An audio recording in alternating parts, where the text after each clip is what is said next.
Masih bersama kami pemirsa di obrolan Karebosi. Kita lanjutkan lagi sedikit Pak. Ini Pak Ahmad tadi sempat menyinggung mengenai intimidasi begitu ketika melakukan keberatan administrasi. Mungkin ini jadi pertanyaan masyarakat juga begitu.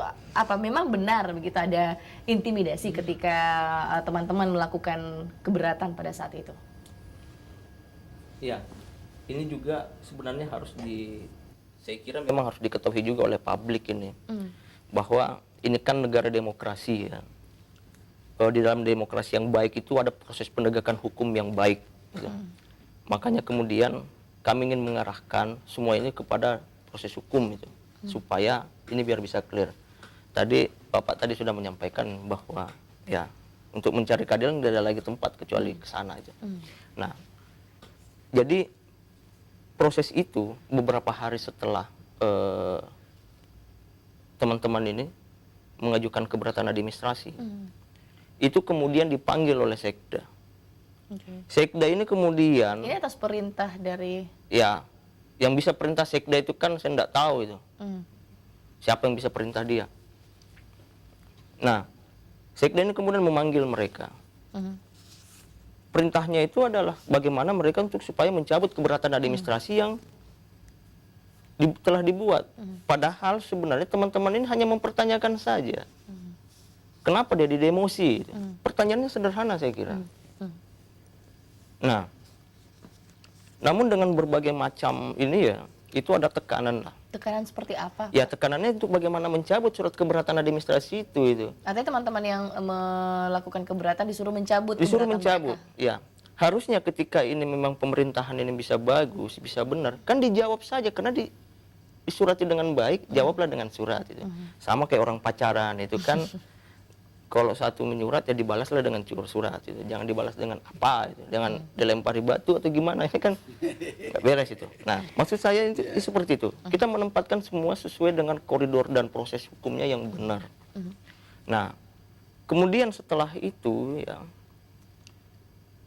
hari Jumat itu ada lagi sampai kemudian ada WA dan segala macam lah lewat media gitu. Itu supaya mereka untuk mencabut itu ya, mencabut surat keberatan administrasinya itu Karena disuruh tadi itu. iya, atau kemudian pilihannya mereka dinonjobkan itu. Oke. Artinya itu ancaman begitu Pak ya? Ya menurut kami itu merupakan sebuah hal yang sangat intimidatif itu. Baik, sebelum saya lanjut ke Pak Rida, Pak, tadi kan Pak Rida sempat berkata memang dari kepala daerah sebelumnya begitu memang melakukan 4 pelanggaran. Begitu, apakah ini dipahami oleh teman-teman yang melakukan keberatan? Nah, jika ada pelanggaran yang dilakukan ya oleh rezim sebelumnya, pelanggaran apa yang kemudian yang dilakukan itu yang kemudian harus mengorbankan yang 1073 orang ini. Ya, artinya teman-teman yang sebelumnya ini paham Mereka ini kan aparat negara ini. Yang bisa mengendalikan mereka itu adalah kepala daerah. Itu proses politik lah yang bisa mengendalikan mereka ini. Nah, artinya apa? Ya, kita tidak ada urusan siapapun pemimpinnya itu. Pertarungan politik yang terjadi, ya. Cukuplah kita punya pengalaman masa lalu. Ya. Bagaimana ya ASN itu dijadikan sebagai salah satu penopang rezim. Ya, makanya kemudian ada hal yang baik di sini ketika ini untuk mau mengiris itu ya, memisahkan, mengembalikan kembali ASN kepada posisi yang netral ya, posisi yang benar. Dia sebagai aparat negara, pelayan rakyat. Ya. Pak Rida mungkin ya, yang pertama bahwa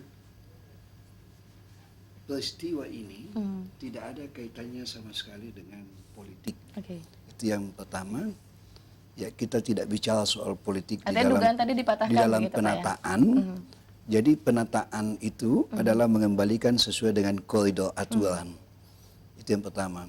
Kemudian yang kedua, di dalam sambutan PJ Wali Kota pada saat pelantikan di lapangan Karebosi, beliau menyatakan bahwa saya tidak ingin merugikan siapapun, bahkan saya tidak ingin menonjolkan orang ya tanpa alasan yang kuat, ya bahwa sesegera mungkin setelah ini kita akan melakukan penataan, sehingga tidak ada yang merasa dirugikan. Itu yang beliau sampaikan. Nah, proses ini sedang berjalan. Karena ada aturan dan mekanisme yang harus dilewati. Ya, kami harus mempersiapkan tim seleksi, kemudian harus menyampaikan kepada KASN dan Kemendagri. Maka proses yang sementara berjalan ini, mereka-mereka yang katanya didemosi itu, ya insya Allah pasti akan mendapatkan jabatan sesuai dengan kriteria kemampuan dan kompetensinya. Ya, pejabat wali kota itu sangat berhati-hati di dalam menelaah setiap persoalan yang ada. Jadi konteks bahasanya Pak PJ bukan mengintimidasi, bukan menonjolkan, justru sebaliknya yang beliau lakukan. Jadi kalau ada media-media sosial misalnya, ya kita lihat siapa yang menulis itu. Jangan kemudian seakan-akan itu adalah sebuah kebijakan. Ya, beliau ya pejabat wali kota ini dari sisi bahasanya saja beliau sangat pelan di dalam berbahasa, sangat menata bahasanya sehingga tidak ingin ada sebuah pernyataan yang kemudian menjadi pelanggaran. Baik, tapi tadi menurut Pak Ahmad ada sedikit nada ancaman kan begitu Pak? Ketika... Ya, itu kan persepsi. Persepsi bisa saja orang melihat misalnya bahasanya ini mungkin maksudnya begini. Ya, kita tidak boleh tidak ada satupun pejabat di Pemkot yang bisa melakukan pengancaman seperti itu. Tetapi mungkin cara menerima bahasanya ya bisa saja berbeda-beda. Ya, tergantung orang melihat dari konteks mana kepentingan yang mengikuti itu. Baik, terakhir Pak, andaikan memang nanti ada gugatan begitu dari pihak wali kota, apakah ya, pejabat wali kota sudah menyatakan, ya di media juga beliau sudah sampaikan, ya bahwa kita akan uji ya kebenaran hukum itu karena kita berbahasa hukum, kita adalah negara hukum, ya lewat pengadilan. Ya, tetapi saya kira Pak Ahmad ya tadi sudah disampaikan bahwa ini adalah sebuah proses administrasi terlebih dahulu. Ya tentu ada upaya-upaya yang dapat dilakukan di dalam mengkomunikasikan hal ini sehingga bisa diselesaikan dengan baik. Artinya tapi yang jelas bahwa penataan akan segera kita lakukan. Ya, jadi mereka siapapun dia kalau memang memiliki kompetensi yang cukup, ya punya kinerja yang baik, ya karena sistem merit itu tidak melihat dari mana dia. Yang kita lihat adalah kemampuan seseorang itu untuk bisa mendapatkan amanah jabatan gitu. Berarti dari pihak PJ Wali Kota sendiri sudah ada kesiapan begitu andaikan nanti ada gugatan. Tentu. Kira-kira akan menggugat balik tidak Pak nanti? Tidak, pemerintah itu tidak boleh menggugat itu. Siapa yang mau digugat? Iya, jadi tidak ada.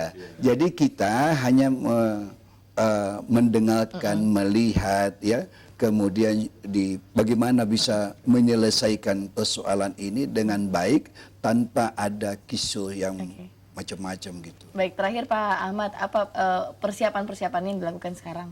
Ya. Sebenarnya tidak ada persiapan yang khusus ataupun apa karena ini adalah hal yang biasa terjadi, namun ini menjadi luar biasa. Ya. Karena ini bisa masuk museum rekor muri ini. Ya. ASN terbanyak se-Indonesia. Ya. Itu yang didemosi. Nah, ini memang harusnya Ketua Yayasan Muri itu harus catat ini. Ini ASN terbanyak di Indonesia yang didemosi. Nah, jadi kita sebenarnya inginkan ini kan pemerintahan yang baik ya. Kami pun mengharapkan seperti itu. Ini bukan persoalan ada kubu-kubuan apa dan segala macam. No. Bagi kami pemerintah kota baik, kami sebagai warga kota itu pun turut senang. Jadi makanya kemudian saya menyampaikan seperti ini bahwa SK wali kota kemarin itu, PJ wali kota kemarin itu banyak hal di situ yang menurut kami itu jauh daripada syarat formil dan syarat material sebuah SK. Ya, kalau isinya yang pertama itu yang kami lihat itu tidak ada konsiderannya. Kedua itu adalah itu di situ membatalkan, namun di lampirannya itu adalah pelantikan. Ya. Kami paham bahwa apa yang dia maksudkan itu sebenarnya begitu ingin menghilangkan bahwa ini kalau ada pengembalian sehingga tidak ada kerugian negara dan segala macam, alasannya ke sana. Namun kemudian ini bagi kami itu adalah sebuah kesalahan yang fatal. Ada beberapa dari satu SK membatalkan 39 SK ini ada yang tidak ada, bayangkan itu. Tidak ada nomornya dari yang mau dibatalkan. Secara de jure, secara hukum itu tidak bisa. Nah, inilah kemudian bagi kami selalu ya ada gium dalam proses hukum itu begini, tidak ada kejahatan yang dibuat dengan sempurna.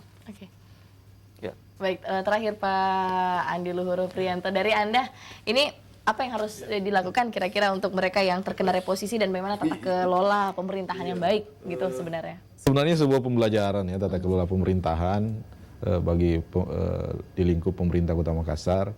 Tentu saya kira kita sedang mencari bentuk bagaimana pelembagaan soal meritokrasi itu dilakukan. Karena ini kan arahnya dulu kan ke sana, kemudian terjadi fenomena-fenomena sebelumnya. Yang penting menurut saya memang, saya sejak awal mendorong PJ Wali Kota itu melaksanakan KSN, rekomendasi KSN Kemendagri, bahwa prosedurnya, tatanannya tentu juga memang harus ya sesuai regulasi juga. Ya buktinya kemarin kan ada juga, misalnya Kadis Dukcapil juga dikembalikan juga, jadi bisa juga sebenarnya pembatalan atau dikembalikan lagi. Jadi satu SK dan ini juga menunjukkan bahwa di pemerintahan memang begitu, bahwa sesuatu itu bisa digugat, sesuatu bisa dipertahankan. Ya makanya pemerintah juga harus kokoh dengan keputusannya.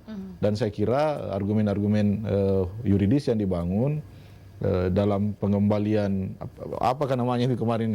pengembalian jabatan itu juga sudah merujuk pada regulasi, tapi kan ya teman-teman yang mendampingi misalnya orang yang didemosi juga menemukan ada hal-hal yang bisa diperjuangkan, ya silahkan saja.